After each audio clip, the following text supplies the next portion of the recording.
Bubba Wallace just went from race leader to public enemy number 1 in about 3 seconds flat.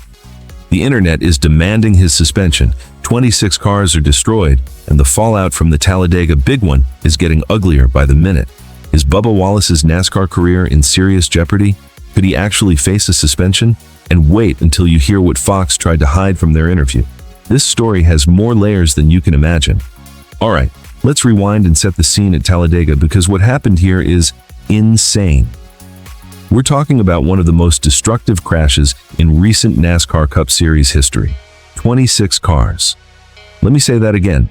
26 cars out of 40 total got caught up in this wreck. That's literally half the field destroyed in one moment. Bubba Wallace wasn't just hanging around in the back when this happened. No. He was leading the race. He was out front looking strong. And then, in one split second, everything turned to absolute chaos. Smoke everywhere, metal flying, race cars destroyed, and a red flag that stopped the entire event. Now here's where it gets interesting. The race actually started pretty calmly. Ryan Preece won stage 1, Ford was dominating, and everybody was playing it relatively safe. NASCAR had stretched the first stage to 98 laps, trying to reduce fuel strategy gains, and drivers were being cautious. But then stage 2 started, and folks, the entire vibe changed. The aggression ramped up, the lanes got tighter, the pushing got harder, and this is exactly what drivers have been warning about. The current superspeedway package, the field goes from patient and controlled to absolutely unstable in almost no time. And when you've got 40 cars stacked inches apart at nearly 200 miles per hour, it's a recipe for disaster waiting to happen. And at lap 115, disaster struck. Here's what actually happened according to the official NASCAR coverage. And pay attention, because this is where the controversy starts. Bubba Wallace, the race leader, got a strong bump from Ross Chastain at the end of the backstretch. That shove, and it was a hard shove, turned the number 23 car sideways toward the outside wall. Cole Custer had to react. The entire 3-wide pack just collapsed into itself, and suddenly, turn 3 became a war zone, just a massive wall of smoke and absolutely torn up race cars everywhere you look. Now this is super important. There was contact. There was a push from behind. This wasn't Bubba just randomly spinning out of clean air by himself. Ross Chastain made contact. That contact triggered everything. But here's where it gets complicated, and why the internet exploded. One side looked at that replay and said, Ross Chastain flat out shoved the 23 into disaster. This is Chastain's fault, not Bubba's. But another group of fans looked at the same exact replay and said, Bubba was late with a block, moving around way too aggressively in a spot where you simply cannot afford to make that kind of move. He was asking for trouble. And that's why this isn't just another Talladega wreck where everybody shrugs and moves on. This one put a familiar lightning rod, Bubba Wallace, right at the absolute center of it. And the carnage, brutal.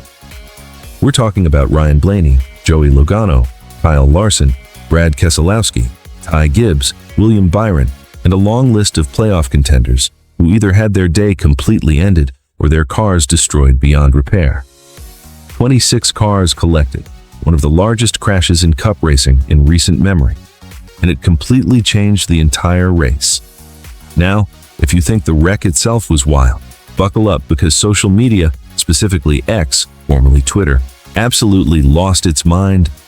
The posts started flooding in immediately. One user wrote, Bubba wrecked the whole field.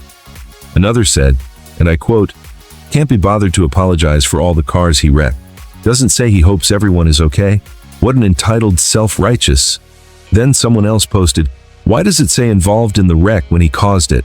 I think he needs to go down to Xfinity or go-karting. That's brutal, people.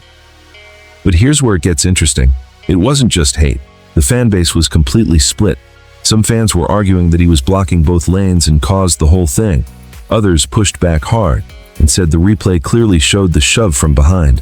They were asking why Wallace was taking all the blame and pointing directly at Ross Chastain, the broken superspeedway package, instead. One fan even asked, and this is a great question, can someone explain to a NASCAR noob why it's Bubba's fault? Wasn't he hit from behind? Is it because he swerved to block the driver who changed lanes? On the team radio, right after climbing out of the car, Bubba's first feeling sounded a lot more like blame toward Chastain. The quote that got attention was, "They wrecked us." That's pointing the finger away from himself, right? But then once he got to the TV interview with Jamie Little, the tone completely changed. And this is what a lot of fans on X immediately jumped on. But here's why fans still crushed him, even after taking responsibility. A lot of people didn't buy the way he framed it. Some fans saw that "we've got to figure out how to be pushed better" line is too soft, too technical, too detached from the fact that half the field had just been absolutely destroyed.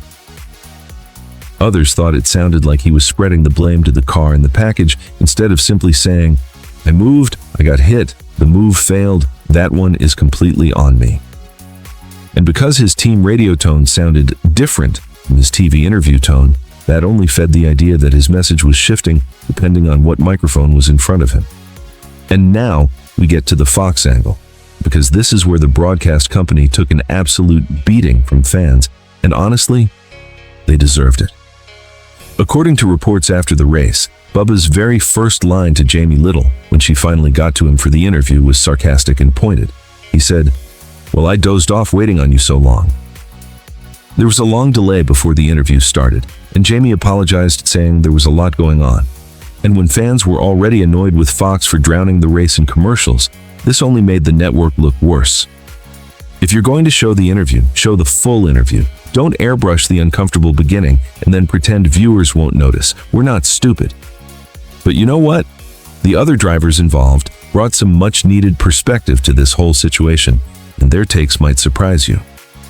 Ryan Blaney, who got caught up in the wreck, did not go after Bubba Wallace. In fact, he basically argued the opposite. Joey Logano was even harsher about the car and the package. He said, "Frustrating. I felt like I had a pretty solid car. I mean, it's kind of in the spot where I wanted to be. I had my teammate around me there and thought I was in an okay spot. Then what do you want? Save fuel or crash? Pick one." That's what it feels like right now. It's frustrating. You got round bumpers on these things. The cars are unstable. And, once everyone starts pushing and racing aggressive, it's going to happen.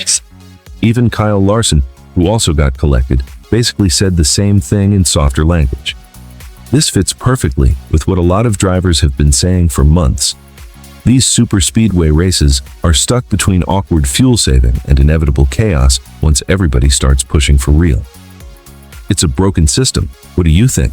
Was this Bubba's fault? Was it Ross Chastain's fault? Is the package just broken? Drop your thoughts in the comments below. And if you enjoyed this deep dive into the Talladega controversy, smash that like button and hit that notification bell so you don't miss our next breakdown.